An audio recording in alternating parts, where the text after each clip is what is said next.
Selam aleikum, hoqë thot, kur I prenë thojt e këmbës dhe të duarve, a duhet me u lajt, pra me marrë gusëll apo jo? Aleikum selam, rahmetullah.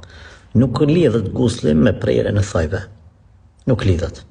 Por unë e preferoj që ditën e gjuma, besimtari me lanë çdo gjuma me I prej thojt, e me marrë gusëll, e me I vesh rrobat e pastërta, edhe nëse I ka pas të pastra I ka vesh për shembull një ditë ose gjysmë dite përpara, s'ka lidhje në momentin që merr gusëll për me shku në xhuma, ndroj gjitha rrobat, trajtoje ditën e xhuma në mënyrë ekstra, në mënyrë ekskluzive, shkon në xhuma me gjitha rrobat e pastërta.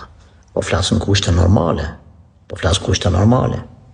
nuk po flas në kushte pamundësisë. Mirë, në këtë formë vepron, e këto është mirë gusëll me marrë dhe me I prej thojt durve të kame, por nuk ka lidhje kjo në mes vete, domethënë nuk prish punë në raste të tjera.